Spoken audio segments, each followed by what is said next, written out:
स्वागत है आप सभी का कहानी के इस चैनल में। तो चलिए आज की कहानी शुरू करते हैं। एक समय की बात है जब एक रोरो मृग हुआ करते थे। इस मृग का रंग सोने की तरह, बाल रेशमी मखमल से भी अधिक मुलायम और आंखें आसमानी रंग की होती थीं। रोरो मृग किसी के भी मन को मोह लेता था। यह मृग अधिक सुंदर और विवेकशील था और मनुष्य की तरह बात कर सकता था। रोरो मृग अच्छी तरह जानता था कि मनुष्य एक लोभी प्राणी है, फिर भी वह मनुष्य के प्रति करुणा भाव रखता था। एक दिन रोरो मृग जंगल में सैर कर रहा था, लेकिन तभी वहां किसी मनुष्य के चिल्लाने की आवाज सुनता है। जब वह मौके पर पहुंचता है तो उसे नदी की धारा में एक आदमी बहता हुआ नजर आता है। यह देखकर मृग उसे बचाने के लिए नदी में कूद पड़ता है और डूबते व्यक्ति को उसके पैर पकड़ने की सलाह देता है, लेकिन वह व्यक्ति उसके पैर पकड़कर मृग के ऊपर ही बैठ जाता है। अगर मृग चाहता तो उसे गिराकर पानी से बाहर आ सकता था, लेकिन उसने ऐसा नहीं किया। वह स्वयं तकलीफ सहकर उस व्यक्ति को किनारे तक ले आता है। बाहर आते ही व्यक्ति मृग को धन्यवाद कहता है, तो इस पर मृग कहता है, अगर तुम मुझे सच में धन्यवाद करना चाहते हो तो किसी को यह मत बताना कि तुम्हें एक स्वर्ण मृग ने डूबने से बचाया है।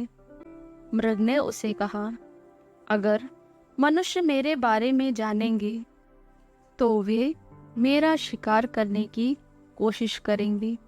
यह कहकर रोरो मृग जंगल में चला जाता है।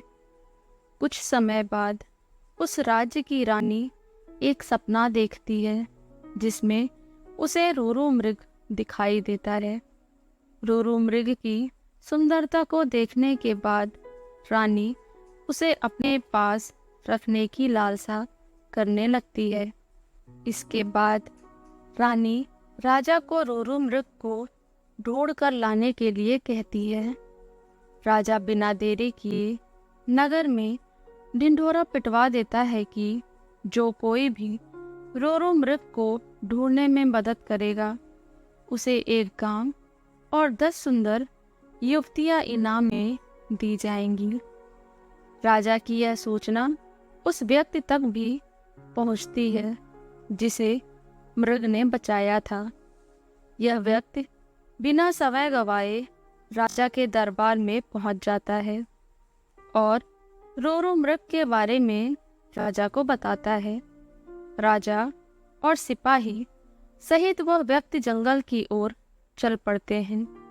जंगल में पहुंचने के बाद राजा के सिपाही मृग के निवास स्थान को चारों तरफ से घेर लेते हैं। जब राजा मृग को देखता है तो खुशी से फूले नहीं समाता, क्योंकि वह मृग बिल्कुल वैसा ही था जैसा रानी ने बताया था।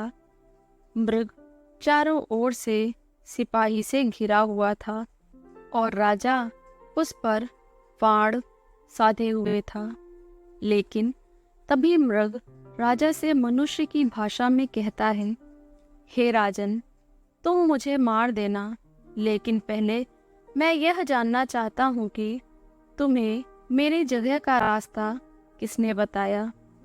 इस पर राजा ने उस व्यक्ति की ओर इशारा किया जिसकी जान मृग ने बचाई थी।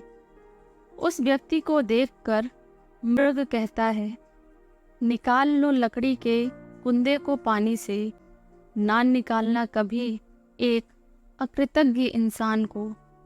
जब राजा ने मृग से इन शब्दों का मतलब पूछा तो मृग ने बताया कि उसने इस व्यक्ति को डूबने से बचाया था। मृग की बातें सुनकर राजा के अंदर की इंसानियत जाग गई।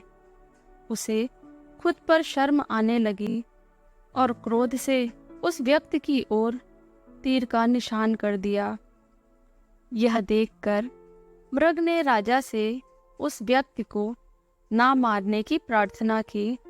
मृग की दया भावना देखकर राजा ने उसे अपने राज्य में आने का निमंत्रण दिया। मृग राजा के निमंत्रण पर कुछ दिन राजमहल में रहा और फिर वापस जंगल को लौट गया। और ये थी आज की कहानी। उम्मीद है कहानी आपको पसंद आई होगी। कहानी पसंद आई हो तो वीडियो को लाइक करना ना भूलें, और आप नए हैं चैनल में तो चैनल को भी सब्सक्राइब कर लें ऐसी और नई कहानियों के लिए। तब तक के लिए थैंक यू फॉर वॉचिंग। जय हिंद, जय भारत।